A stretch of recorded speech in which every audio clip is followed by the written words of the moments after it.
ఇప్పుడు వాళ్ళు ఏం సవాల్ చేస్తున్నారంటే బంగ్లాదేశ్ మీరు వీసాలు రద్దు చేస్తే మేము వీసాలు రద్దు చేస్తాం అనే స్థాయికి వచ్చారు. అండ్ అసలు ఇంత ధైర్యం ఎందుకు వచ్చింది బంగ్లాదేశ్కు, బంగ్లాదేశ్లో ఏం జరుగుతుంది మాట్లాడదాం. మనతో పాటు సురేష్ కొచెట్యాల్ గారు మనతో పాటు జాయిన్ అయ్యారు. సురేష్ కొచెట్యాల్ గారు, జీ తెలుగు న్యూస్ కోసం మీ సమయం కేటాయించిన ధన్యవాదాలు సార్. సార్, ఏంటి ఇంత తెగింపు బంగ్లాదేశ్కు ఎక్కడి నుంచి వస్తుంది? వెనక ఎవరైనా ఉన్నారా, లేదా ఇస్లాం అతివాదమా, ఫండమెంటలిజమా, మరే కారణం వల్ల ఈ విధంగా చేస్తున్నారు? ఇది బేసిక్లీ అక్కడున్న జమైతే ఇస్లామీ అని ఒక పార్టీ మీకు తెలిసి ఉంటుంది, భారతదేశంలో వాళ్ళు ఉన్నారు. జమైతే ఇస్లామీ హింద్ వాళ్ళ పేరు, ఇక్కడ అటువైపు జమైతే ఇస్లామీ. ఓకే, వీళ్ళు చేపిస్తున్నారు, వీళ్ళు ఇప్పుడు కాదు, చాలా సంవత్సరాల నుంచి వీళ్ళు ఇట్లాంటి గొడవలు చేసినప్పుడు షేక్ హసీనా అప్పుడు స్ట్రిక్ట్గా ఉండి ఒక డిక్టేటర్ లాగా ఉండి ఆమె వీళ్ళందరినీ జైల్లో వేసి బంద్ చేశారు. యూనిస్ రాగానే వీళ్ళందరినీ బయటకి ఇచ్చేసారు. వాళ్ళ మీద ఏ కేసులు లేవు, ఏం లేవు. ఇప్పుడు సో వాళ్ళకి ధైర్యం వచ్చింది, ఏం కావాలంటే మేము చేసుకోవచ్చు అని చెప్పేసి. మీరు చూడండి, ఇప్పుడు ఈ జరిగిన దీపు హత్యలో కూడా బంగ్లాదేశ్ పోలీసులు మీరు చెప్పినట్లు కస్టడీ నుంచి గుంజుకొని తీసుకెళ్లి చంపేశారు వాళ్ళు.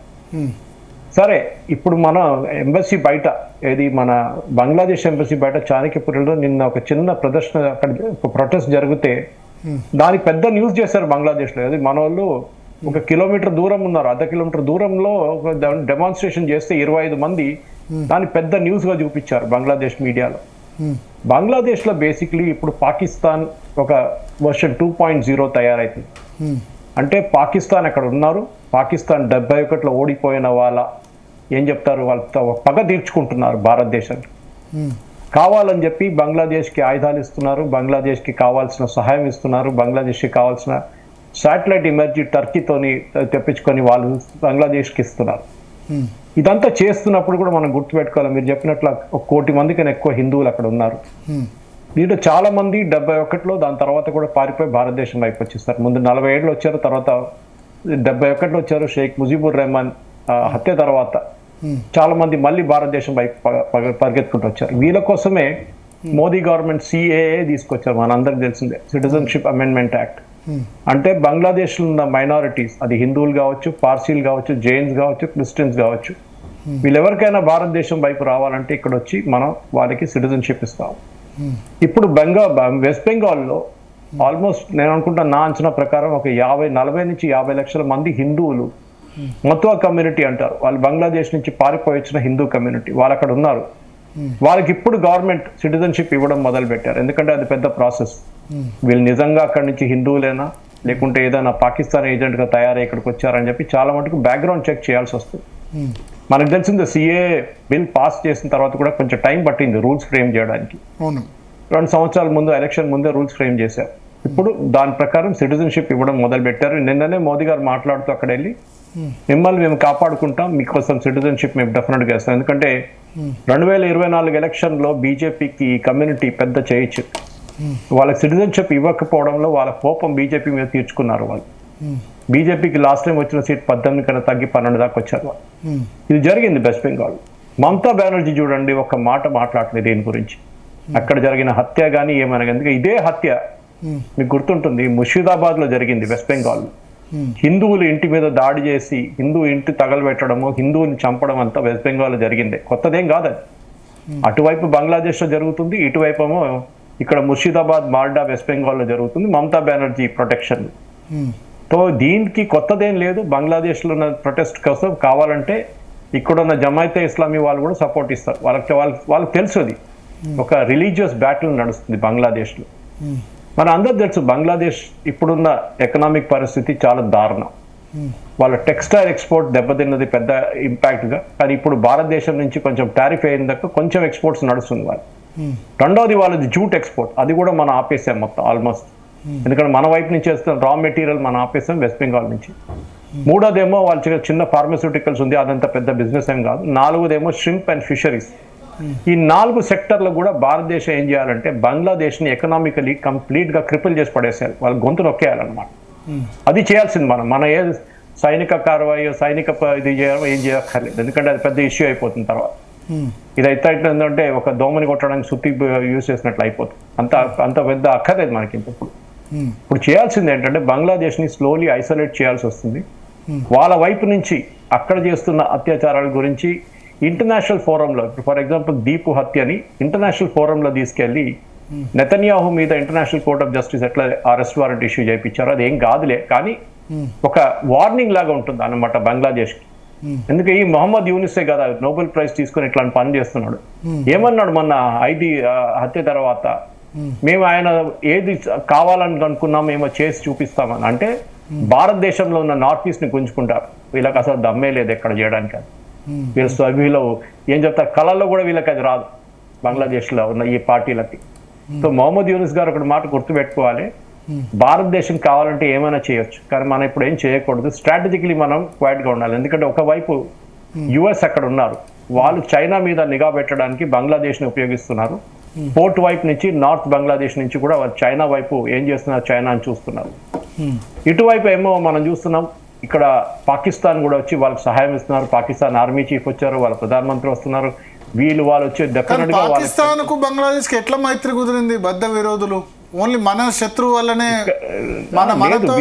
శత్రు మిత్రువు అయిపోయాడా? అంతే, వాళ్ళకి రిలీజియన్ అండి, వాళ్ళ రిలీజియన్ ఇంపార్టెంట్ వాళ్ళకి. మిగతా ఇస్లాం కాకుంటే ఎవరైనా కానీ వాళ్ళు కాఫీర్లు. తో బంగ్లాదేశ్ లో ఉన్న జమైతే, ఇప్పుడు బంగ్లాదేశ్ లో మెయిన్ గా ఒకటే పొలిటికల్ పార్టీ మిగిలిపోయింది, బిఎన్పి, బంగ్లాదేశ్ నేషనల్ పార్టీ. ఎవరు, ఖలీదా జియా వాళ్ళ పార్టీ. ఆమెమో క్రిటికల్ గా లండన్ లో ఉంది, వెంటిలేటర్ లో ఉంది, ఆమె బతకడం చాలా కష్టం. వాళ్ళ కొడుకు ఇప్పుడు బంగ్లాదేశ్ లో క్యాంపెయిన్ మొదలు పెడుతున్నాడు. బంగ్లాదేశ్ ఇప్పుడు జరగబోతుంది ఏంటంటే రెండు మేజర్ ఇన్సిడెంట్స్ ఇంకా బంగ్లాదేశ్ లో రాబోతుంది వచ్చే నెలల్లో. ఒకటి అక్కడ ఎలక్షన్, అది ఫిబ్రవరిలో జరగవచ్చు అంటున్నారు, కానీ నాకు ఇప్పుడైతే డౌట్ ఉంది ఫిబ్రవరిలో ఏమైనా జరుగుతుందో లేదో. రెండవది రెఫరెండం, అంటే మనకు ఒక రాష్ట్రపతి కావాలి, ఆ రాష్ట్రపతి పవర్ ఏముండాలి, రాష్ట్రపతికి ఎట్లాంటి పవర్స్ ఇవ్వాలి అని చెప్పి ఒక రెఫరెండం. అది కాకుండా వాళ్ళ లోవర్ హౌస్, వాళ్ళ అప్పర్ హౌస్ అంటారు మన రాజ్యసభ లాగా, అక్కడికి నామినేషన్ చేయడానికి ఇక్కడ లోవర్ హౌస్ లో వచ్చిన ఓట్లు, ఫర్ ఎగ్జాంపుల్ ఇప్పుడు బంగ్లాదేశ్ నేషనల్ పార్టీకి 35% ఓట్లు వచ్చింది అనుకోండి, లేకుంటే 40% ఓట్లు వస్తే వాళ్ళు 40% మందిని వాళ్ళ అప్పర్ హౌస్ కి నామినేట్ చేసుకోవచ్చు. ఇది కొత్త ఒక పద్ధతి తీసుకొస్తున్నారు వాళ్ళు. అది కాకుండా ఇప్పుడు ఎలక్ట్ కావబోతున్న ప్రధానమంత్రి ఎవరైనా కానివ్వండి, వాళ్ళ పవర్లు తగ్గించడం, వాళ్ళకంత పవర్ లేకుండా ప్రెసిడెంట్ కూడా పవర్ ఇస్తారు. ప్రెసిడెంట్ ఒక నామినేటెడ్ మనిషి, ప్రెసిడెంట్ కి పవర్ లేకుండా దీనికన్నా ముందు మనలాగానే, మన ప్రెసిడెంట్ లాగానే వాళ్ళు కూడా ఒక టైటిలర్ ప్రెసిడెంట్ ఉండే వాళ్ళు.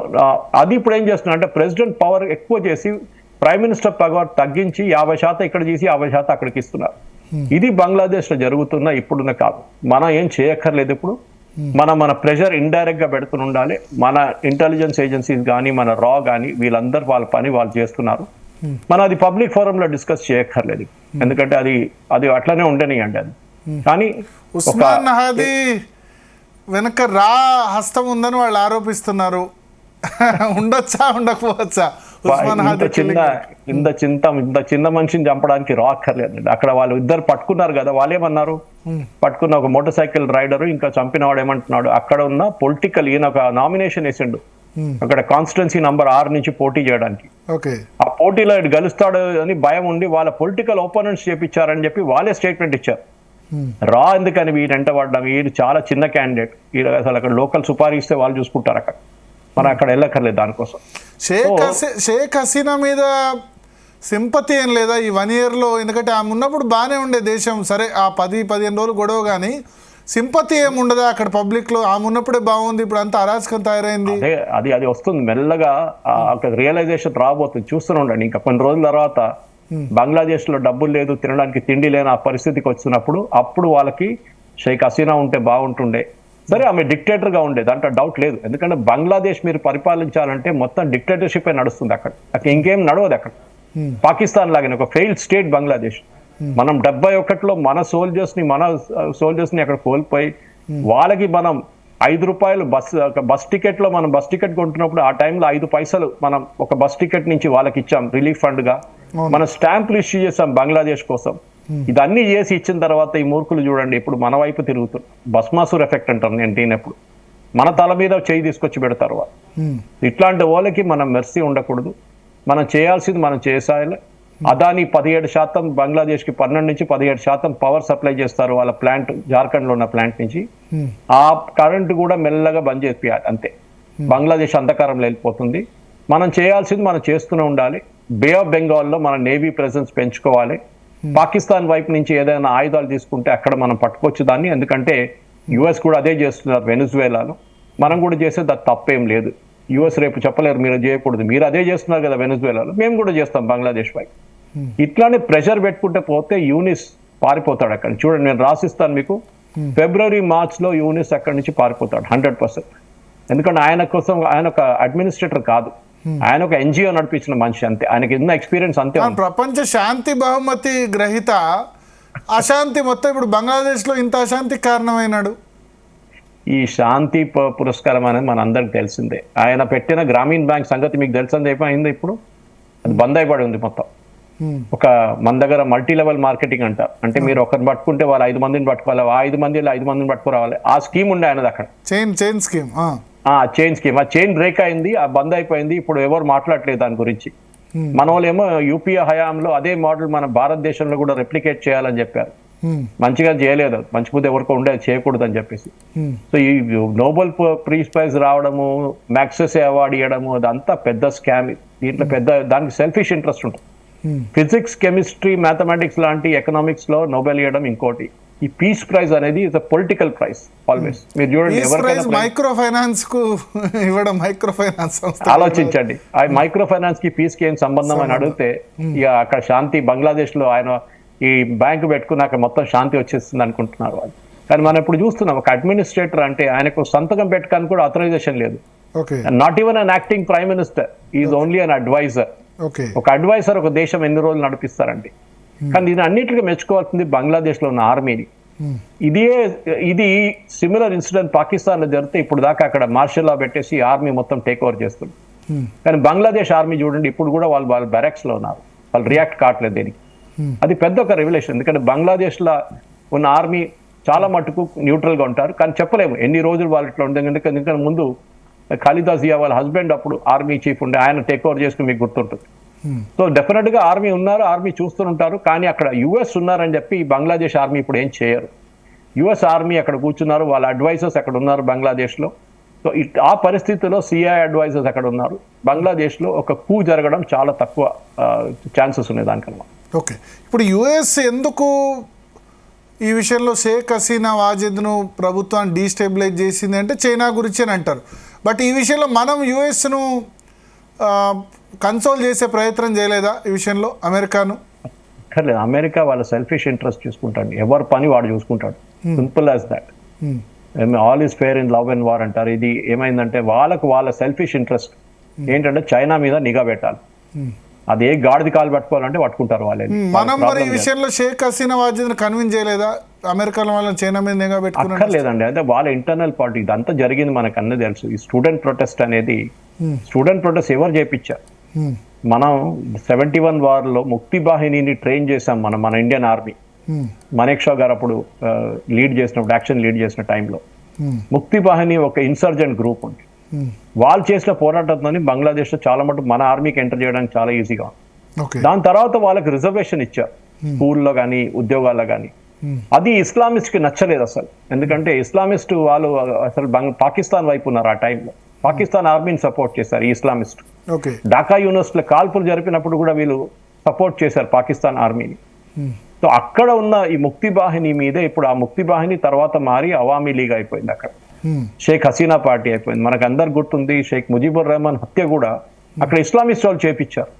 కొంత ఆర్మీ వాళ్ళు కలిసి ఇస్లామిస్ట్ కలిపి మన ఒక గంట సేపు లేట్ వెళ్ళింది మన హెలికాప్టర్ అక్కడికి. కానీ ఈసారి కరెక్ట్ గా మనం దానికన్నా ముందు షేక్ ముజీబుర్ రెహమాన్ హత్య లెసన్ మనకు తీసుకొని మనం షేక్ హసీనాని ఇమ్మీడియట్ గా అక్కడి నుంచి ఎవాక్యుయేట్ చేసి హిందన్ ఎయిర్ ఫోర్స్ బేస్ కి తీసుకొచ్చాం ఇక్కడ ఢిల్లీ దగ్గర. దాని తర్వాత ఆమె ఎక్కడున్నావు, ఏ ప్రొటెక్షన్ ఉన్నా మనం మాట్లాడరు, మనకు తెలియదు.